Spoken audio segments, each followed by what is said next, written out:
आज हम एक ऐसे भाषण को समझने की कोशिश करेंगे जो हाल के चुनाव नतीजों को एक बिल्कुल ही अलग नजरिए से देखता है। मतलब राजनीति से हटकर सिर्फ और सिर्फ अर्थव्यवस्था के चश्मे से। देखिए, इस पूरे विश्लेषण की जो बुनियाद है वो इसी एक वाक्य पर टिकी है। ये एक बहुत बड़ा दावा है कि चुनावी हार जीत का फैसला सिर्फ और सिर्फ लोगों की आर्थिक हालत ने किया। तो आइए इस दावे की गहराई में उतरते हैं और देखते हैं कि इसमें आखिर कितना दम है। तो सबसे पहले थोड़ा कॉन्टेक्स्ट समझ लेते हैं। 2019 में सत्ताधारी पार्टी के पास 303 सीटें थीं, जो अगले चुनाव में घटकर 240 रह गईं। इसी गिरावट को समझाने के लिए ये पूरा आर्थिक तर्क पेश किया गया है। आगे हम क्या क्या देखने वाले हैं, ये उसका एक छोटा सा रोड मैप है।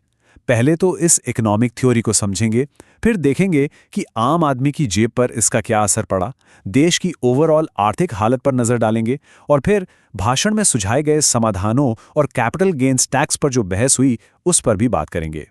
तो चलिए इस आर्थिक सिद्धांत को खोलना शुरू करते हैं। देखिए, तर्क ये है कि नतीजों को समझने के लिए हमें पॉलिटिकल हेडलाइन से जरा परे देखना होगा और सीधे सीधे लोगों की आर्थिक सच्चाई पर फोकस करना होगा। चलिए विश्लेषण के पहले हिस्से पर चलते हैं, जो सीधे तौर पर आम नागरिक, खासकर ग्रामीण भारत में रहने वालों पर जो आर्थिक दबाव पड़ा उस पर केंद्रित है। भाषण में एक कह सकते हैं कि चौंकाने वाला आंकड़ा दिया गया, वो ये कि चुनाव से ठीक पहले लगातार 25 महीनों तक रियल रूरल वेज यानी असली ग्रामीण मजदूरी घट रही थी। इसका सीधा मतलब ये हुआ कि महंगाई की वजह से गांव में एक मजदूर की कमाई से खरीदने की ताकत लगातार कम होती जा रही थी। और देखिए, यहाँ अलग अलग सरकारों के कार्यकाल में ग्रामीण मजदूरी की ग्रोथ का एक कंपैरिजन है। यूपीए के समय ये 8.5% थी, जो एनडीए के पहले कार्यकाल में घटकर 3% हुई, और दूसरे कार्यकाल में तो -0.06% पर आ गई।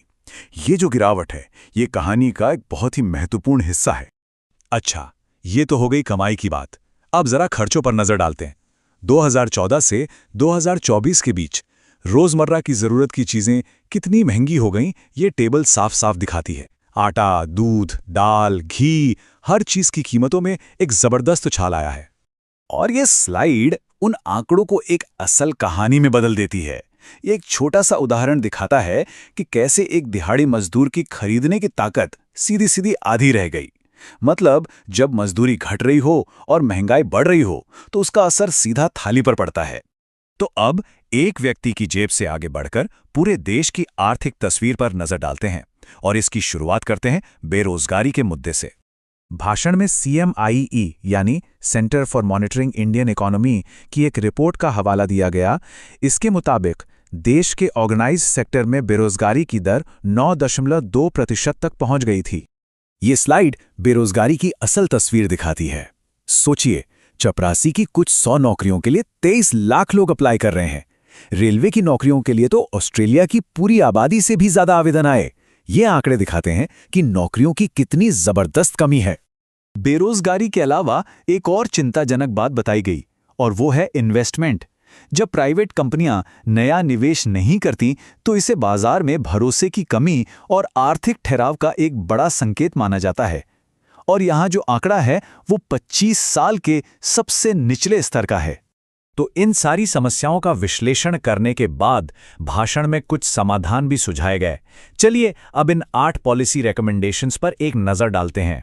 तो ये हैं वो 8 सुझाव। न्यूनतम मजदूरी को महंगाई से जोड़ने से लेकर MSP की कानूनी गारंटी और GST में सुधार तक की बातें हैं। हम इनमें से एक सबसे कॉम्प्लेक्स मुद्दे यानी कि कैपिटल गेन्स पर थोड़ा और गहराई से बात करेंगे। तो चलिए अब चौथे सुझाव पर फोकस करते हैं। ये लॉन्ग टर्म कैपिटल गेन्स पर टैक्स इंडेक्सेशन हटाने के फैसले से जुड़ा है। अब ये सुनने में थोड़ा टेक्निकल लग सकता है, लेकिन जैसा कि हम आगे देखेंगे, इसका असर किसी की भी बचत पर बहुत बड़ा पड़ सकता है। इसे बेहतर ढंग से समझने के लिए आइए एक सवाल से शुरुआत करते हैं।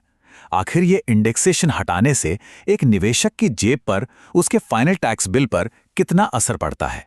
चलिए एक उदाहरण लेते हैं। मान लीजिए साल 2001 में किसी ने 1 करोड़ की कोई प्रॉपर्टी खरीदी, जो आज 4.17 करोड़ की हो गई। अब पुरानी व्यवस्था में क्या था? सरकार महंगाई को ध्यान में रखती थी और उस 1 करोड़ की खरीद कीमत को आज के हिसाब से बढ़ाकर 3.6 करोड़ मानती थी। इससे टैक्सेबल प्रॉफिट होता था सिर्फ 57 लाख। लेकिन नई व्यवस्था में महंगाई को पूरी तरह नजरअंदाज कर दिया गया है, तो प्रॉफिट सीधे सीधे 3.17 करोड़ गिना जाएगा। तो पुरानी यानी इंडेक्सेशन वाली व्यवस्था में 20% टैक्स रेट के हिसाब से लगभग 11 लाख रुपए का टैक्स देना पड़ता था। लेकिन अब नई व्यवस्था में भले ही टैक्स रेट घटाकर 12.5% कर दिया गया हो, बढ़े हुए मुनाफे पर लगभग 40 लाख का टैक्स देना होगा। मतलब सीधा सीधा 29 लाख रुपए ज्यादा। भाषण में यह भी भविष्यवाणी की गई कि इस टैक्स पॉलिसी में बदलाव के 3 बड़े नेगेटिव असर होंगे। 1, रियल एस्टेट में इन्वेस्टमेंट घटेगा। 2, लोग अपनी प्रॉपर्टी की कीमत कागजों पर कम करके दिखाएंगे। और 3, इस सेक्टर में ब्लैक मनी का चलन और बढ़ेगा। और इस भाषण का अंत इस तीखी टिप्पणी के साथ हुआ, जो देश में टैक्स और बदले में मिलने वाली पब्लिक सर्विसेज के बीच एक असंतुलन की तरफ इशारा करती है। और हम अपनी बात इसी एक सवाल के साथ खत्म करेंगे, जिस पर सोचना जरूरी है। क्या वाकई एक नागरिक का वोट, उसकी अपनी पर्सनल बैलेंस शीट, उसकी अपनी आर्थिक सेहत का आईना होता है? इस पर सोचिएगा जरूर।